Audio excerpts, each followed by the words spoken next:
Let's count down 15 country classics from 1970 that burned their mark into music history. These weren't just songs. They were dusty diary entries, jukebox prayers, and front porch confessions. And the final track, it bloomed from heartbreak and broke records around the world. It's an angel, good morning. Love her like the devil when you get back. Take away their wings and the birds will have to walk to get around. And staring back from the looking glass was a woman with a half-grown kid staring. Number 15 is Anybody Goin to San Antone by Charley Pride. How about a hand for Mr. Charley Pride, everybody? Hey, Mr. Pride. You already know the voice, smooth as the Texas breeze and twice as unshakable. Charley Pride's 1970 hit asked a simple question, but under the steel guitar and gentle sway was the ache of a man desperate to outrun pain. It hit number 1 on the Billboard Country chart, further proving Pride's place in a genre that wasn't always ready for him,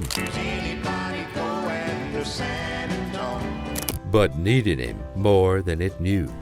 The track's swingy optimism cloaked a darker theme of loneliness, and that contrast still cuts deep. Next up, a goodbye dressed as a lullaby, and it still breaks hearts softly. Number 14, For the Good Times by Ray Price. Here in the Marty Robbins spotlight, one of the greatest, ladies and gentlemen, Ray Price. If you've ever stared at someone you loved and knew it was over, this song already lives in you. Ray Price delivered For the Good Times like a whisper in a motel room. Delicate, defeated, devastating. Written by Chris Christopherson, it was a masterclass in restraint. The string arrangement, smooth as bourbon. The lyrics, knife sharp. For the good time. It topped the country charts and crept into pop territory too, bridging worlds within its wounded grace. But don't get too comfortable, the next track is a bird brain novelty that somehow soared. Number 13, Tennessee Birdwalk by Jack Blanchard and Misty Morgan. That of the Tennessee Birdwalk, Jack Blanchard and Misty Morgan. This one, completely bonkers, and that's why it worked. Tennessee Birdwalk was like Dr. Seuss meets Honky Tonk, with lyrics about birds losing their wings, songs, and sanity. And yet, it flew straight to number 1 on the Billboard Country chart. Take away their wings and the birds will have to walk to get around. Jack and Misty weren't household names, but their chemistry was undeniable, and the song's quirky charm made it a countercultural wink to the rigid Nashville scene. It was silly and smart and inspired a generation of misfits and dreamers. But next, we bring it back to the soft glow of a love song, written like a poem. And I'll write you a poem if you hit the subscribe button right now. Number 12, Hello, Darlin, by Conway Twitty. That's Conway Twitty. Hello, Conway. Hello, darling. Nice to see you. You didn't just hear Hello, Darlin, you felt it, like a memory tapping you on the shoulder. Conway Twitty opened with that legendary spoken intro, and suddenly you were standing face to face with the one that got away. Released in 1970, it became his signature song, spending 4 weeks at number 1. Each step you take bring you close. But it wasn't just the chart success, it was how Twitty delivered every line, like it was his last chance to be heard. It still plays like a tear-stained letter in a southern drawer. Next, a girl from Butcher Holler who turned her family story into legend. Number 11, Coal Miner's Daughter by Loretta Lynn. Years ago, I wrote a song called Coal Miner's Daughter. And I know a little bit about this girl because I just happen to be that coal miner's daughter. If you know Loretta Lynn, you know this wasn't just a song. It was her origin story carved into vinyl. Coal Miner's Daughter pulled no punches, painting her rough upbringing in Van Lear, Kentucky with grit, pride, and zero apologies. Released in 1970, it wasn't just autobiographical. It was revolutionary. in an era of Nashville pop. I was born to coal miner's daughter. Loretta brought dirt under the fingernails and soul in the lungs, and audiences loved her for it. The song became her anthem, and eventually the title of a book and a film. Up next, a breakup ballad that doesn't beg, it surrenders. Number 10, I'll Never Fall in Love Again by Bobbie Gentry.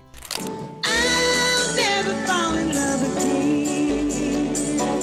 Bobbie Gentry's voice always had that smoky resilience, half lullaby, half lament.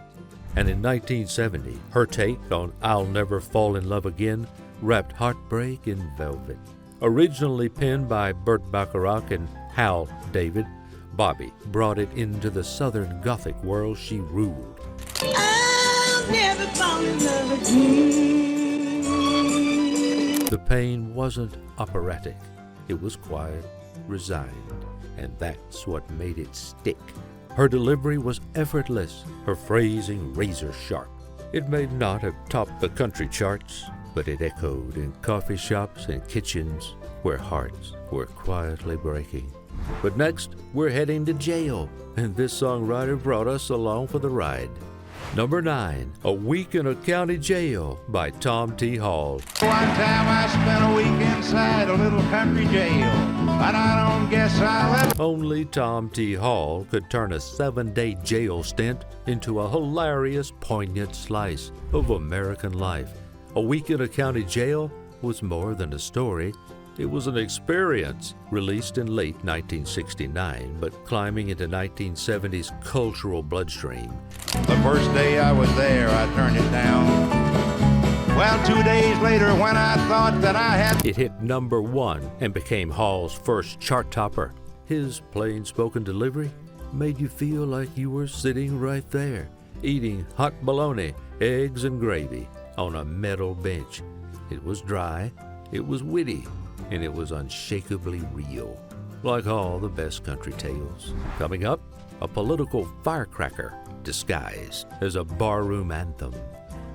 Number 8, The Fightin' Side of Me by Merle Haggard. You're walking on the fighting side of me. If Okie from Muskogee stirred the pot, then Fightin' Side of Me lit it on fire. In 1970, Merle Haggard wasn't just making music, he was issuing statements. This track, with its defiant tone and unapologetic patriotism, struck a chord with conservative America and climbed straight to number 1. It was bold, brash, and born from the country's culture wars. Haggard gave voice to the working man, the man who didn't protest but protected. Love it or hate it, you felt it. Next, a Southern Gothic queen dons sequins and unleashes a woman's war cry. Number 7, Fancy by Bobbie Gentry. I hope you like her, and more than that, I hope you understand her, because I'll show you what I mean. I'd like to introduce you to Fancy. She said, here's your one chance, Fancy. Don't let me down. Bobbie Gentry gave country music one of its most iconic characters in Fancy, a Southern girl thrown into the fire and forced to rise. Released in 1969, but catching serious momentum in 1970, the song turned heads with its gritty story of poverty, survival, and sacrifice. Here's your one chance, Fancy, don't let me down. Gentry's dramatic arrangement and sultry vocals gave it the force of a movie scene. Years later, Reba would cover it, but Bobbie lit the flame. Up next, a live performance that turned one man's twang into a national reckoning. Number 6, Okie from Muskogee, live version by Merle Haggard. Mama's Hungry Eyes, Fightin' Side of Me, and the very popular, which you're about to hear right now, Okie from Muskogee. By the time Merle Haggard performed Okie from Muskogee live in 1970, it wasn't just a hit, it was a movement. Originally released in '69, the live version gave it new teeth. You can hear the crowd erupt at every patriotic line. I'm proud to be an Okie from Muskogee. Turning a tongue-in-cheek tune into a red-blooded anthem. Whether you saw it as a satire or sincerity, one thing was clear: it resonated in an era of unrest. Haggard doubled down on tradition, and his audience followed him into the fire. The live cut became iconic, capturing a moment in America too loud to ignore. Next up, a ballad that earned a Grammy and 1,000 wedding plays. Number 5, My Woman, My Woman, My Wife by Marty Robbins. A Grammy is pretty important because they only give one away, you see, every year. Marty Robbins didn't just write songs, he painted portraits in sound. And in 1970, My Woman, My Woman, My Wife stood tall as a love letter to loyalty, strength, and quiet sacrifice. Robbins' voice swelled with reverence for a woman worn down by years but never broken. The song earned him a Grammy for Best Country Vocal Performance and became a favorite at weddings and anniversaries across America. My woman, my wife. Simple, honest, and steeped in respect. It reminded listeners that real love doesn't need fireworks. But the next track, it had just enough sparkle to cross over into pop stardom. Number 4, Try a Little Kindness by Glen Campbell. Close it out with a song a friend of mine wrote called Try a Little Kindness, because when you're kind and you treat people kind, you get treated in kind. Few voices could carry a message like Glen Campbell's, clear as sunlight, soft as velvet. Try a Little Kindness was more than a song. It was a gentle command. Released at the tail end of '69 and reaching its full power in 1970, the track balanced Campbell's signature optimism with subtle urgency. It hit the top 5 on the country charts and even made waves on pop radio. It wasn't political, it was personal. A reminder that decency wasn't old-fashioned, it was radical. Coming up next, a morning after anthem that smelled like cigarettes and regret and pure genius. Number 3, Kiss an Angel Good Morning by Charley Pride. Kiss an angel good morning. Love her like the devil when you get back. If country radio had a sunrise, it would sound like this. Charley Pride's Kiss an Angel Good Morning burst onto the scene with warmth, wit, and irresistible charm. Although it officially dropped in late 1971, its soul was born in the glow of 1970, and its legacy began there. The song flew to number 1 on the country chart and cracked the top 40 on pop radio, making Pride one of the few black artists to achieve true crossover success in country. It was catchy, it was clever, and it still gets stuck in your head for all the right reasons. Angel good morning. Love her like the devil when... Next, a Sunday confession that made Johnny Cash the voice of every broken soul. Number 2, Sunday Morning Comin' Down by Johnny Cash. Hello, I'm Johnny Cash. Here's another of Chris's For the Rambler, the Drift. If you've ever woken up feeling too human, too raw, you already know this song. Written by Chris Christopherson but baptized by Johnny Cash, Sunday Morning Comin' Down felt less like a hit and more like a sermon, with nothing but a quiet guitar and Cash's grovelly conviction. The song painted the loneliness of routine. On a Sunday morning sidewalk.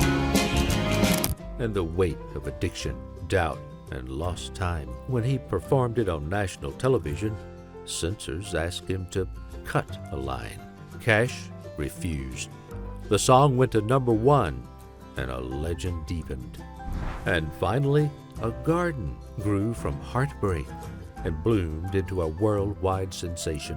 Number 1, Rose Garden by Lynn Anderson. I never promised you a rose garden. You never promised me a rose garden, but Lynn Anderson gave us one anyway.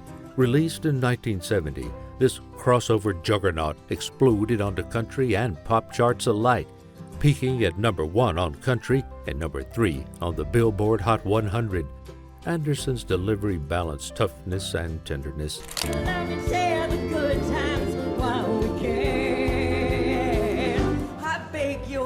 making it an anthem for anyone who's been told to toughen up through heartbreak.